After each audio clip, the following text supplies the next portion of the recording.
ada ini apa namanya komentar netizen yang menarik Pak, yaitu soal wah Pak Mufti, kita ini bukan hanya dilecehkan oleh Apple, ada orang bangsa kita yang melecehkan kita sendiri Pak, yaitu Fufu Fafa katanya mereka Pak.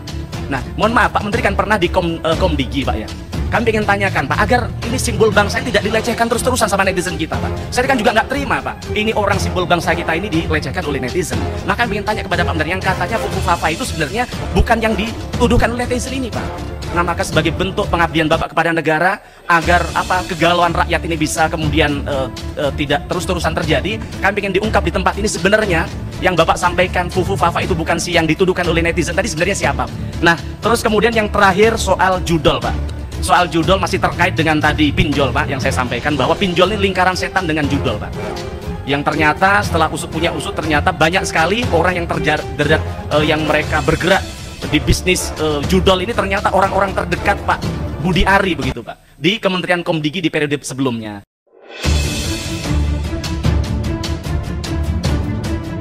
Assalamualaikum warahmatullahi wabarakatuh. Halo pemirsa, selamat datang kembali di channel ini. Bagaimana kabar pemirsa sekalian? Saya doakan semoga sehat selalu dan salam akal sehat. Pemirsa, kali ini kita akan melihat sebuah momen saat Budi Ari dicecar oleh anggota Komisi 6 DPR saat rapat kerja DPR dengan Kementerian Koperasi. Kita tahu bahwa Budi Ari adalah dulunya seorang Menteri Kominfo di era Presiden Joko Widodo, dan sekarang beliau menjadi Menteri Koperasi di kabinetnya Pak Prabowo. Mari kita simak bersama videonya dan harap tonton sampai habis agar tidak gagal paham. Assalamualaikum warahmatullahi wabarakatuh. Terima kasih pimpinan, Pak Budi Ari, Pak Ferry, dan seluruh jajaran yang hadir pada kesempatan hari ini. Pertama, saya sampaikan selamat Pak, sudah terpilih, diberikan amanah menjadi Menteri Koperasi UMKM, Menteri Koperasi Pak, begitu. Kalau dulu Bapak terpilih di periode sebelumnya, rakyat banyak berbisik-bisik, Pak Budi Ari jadi menteri, nggak kaget kita karena orang dekatnya Pak Presiden Jokowi waktu itu Pak ya. Tapi sekarang Bapak terpilih menjadi Menteri Koperasi, ini adalah bukti Bapak orang yang bisa kerja, kan begitu. Nah, artinya Presiden Jokowi bukan karena kedekatan Bapak dengan Presiden Jokowi, tapi karena memang Pak Budi Ari yang punya kapasitas untuk menjadi pembantu Presiden di periode ini Pak, begitu. Nah, yang pertama Pak Budi Ari, saya menanggapin soal paparan Bapak di halaman 7 Pak. Jujur saya agak sedikit kaget dari anggaran dulu Pak, ketika Menteri Koperasi UMKM digabung, itu anggarannya 686 miliar saja begitu. Tapi memang waktu itu ya begitu aja, kita 5 tahun di sini melempem kayak kerupuk begitu Pak. Nah tapi harapan kami dengan anggaran 2,1 triliun, jujur kami agak kaget. 2,1 triliun Pak, jangan di dapil kami di Jawa Timur dibelikan dawet, banjir itu provinsi kami Pak.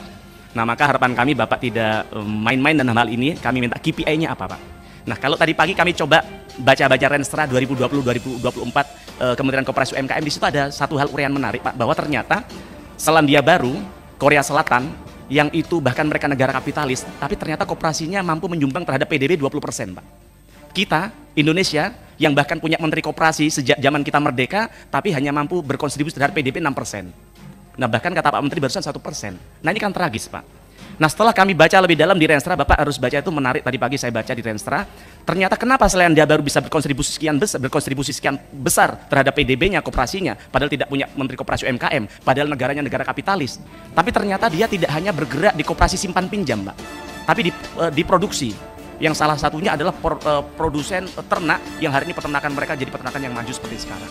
Nah begitu juga dengan harapan kami, 2,1 triliun itu Pak, dulu aja dari 688 miliar, itu hampir setengahnya bermasalah di LPDB, hingga direkturnya saat itu dijebloskan KPK ke Sukamiskin begitu.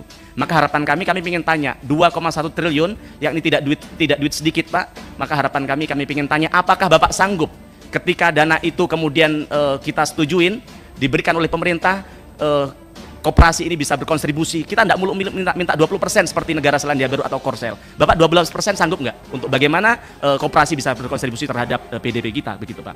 Kemudian yang kedua Pak Menteri, hari ini mungkin panjenengan sudah tahu bahwa di Boyolali ada 1.300 peternak sapi susu perah yang itu terancam gulung tikar karena UD Pramono sedang dalam kondisi tidak baik, bahkan rekening yang diblokir oleh pajak begitu Pak. Nah sedangkan ini mereka peternak sapi perah ini, mereka ekosistemnya sudah terbentuk Pak.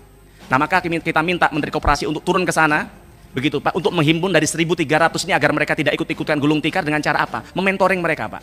Kalau Kementerian Pertanian aja punya penyuluh pertanian, maka harapan kami ke depan Kementerian Koperasi juga punya penyuluh koperasi. Agar 1.300 orang yang sudah ekosistemnya terbentuk, di situ ada peternaknya, ada off-takernya, ada industri juga yang bergerak di bidang susu, pengolahan susu tadi bisa tetap berjalan Pak Menteri. Nah maka di RDP berikutnya kami ingin mendapatkan informasi dari Bapak, apa langkah yang dilakukan Kementerian Koperasi untuk menyelamatkan teman-teman di Boyolali ini Pak. Kemudian soal digitalisasi koperasi, kami sangat senang melihat paparan Bapak tadi Pak, soal salah satu langkah dari Kementerian Koperasi adalah digitalisasi. Betul Pak, bahwa hari ini rakyat kita, Gen Z, generasi milenial, Gen Alpha, mereka lebih senang minjem duit di pinjol Pak. Padahal kita tahu bahwa ternyata di Renstra yang saya baca, 50% koperasi kita itu bergerak di dunia pinjam-meminjam. Tapi anak-anak muda tidak suka minjem ke sana karena ternyata di pinjol tidak ada kolateral atau tidak perlu ada jaminan, juga accessible, bisa diakses dari HP-nya.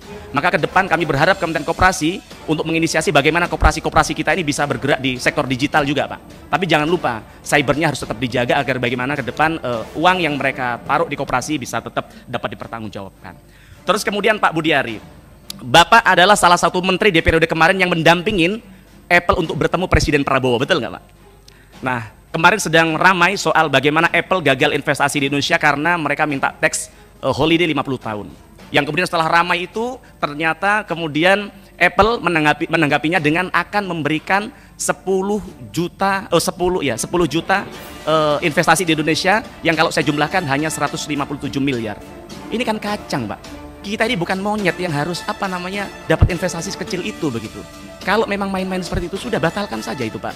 Itu bukan hanya menghina bangsa kita Pak. Itu menganggap kita ini orang dungu, bangsa yang tidak berpendidikan yang bisa dibodohin oleh mereka Pak. Nah maka harapan kami Pak Menteri, koperasi di sini kita minta bukan hanya bergerak di sektor pertanian, peternakan dan simpan meminjam, tapi bagaimana kita bisa berdikari di soal teknologi Pak. Kita bisa belajar dari China yang hari ini sudah bisa memproduksi handphone sendiri. Bahkan mereka ketika diblok sama Google, Google tidak boleh masuk ke sana, GPS tidak boleh masuk ke sana. Apakah kemudian China gulung tikar? Tidak. Sekarang mereka bisa menciptakan aplikasi sendiri, bisa punya Google sendiri di negaranya. Maka kita juga berangkat dari semangat ini, semangat yang sudah dilecehkan oleh namanya Apple ini Pak, kita bisa menciptakan koperasi-koperasi itu bisa bikin namanya handphone lokal Pak. Apakah tidak bisa? Bisa saja Pak.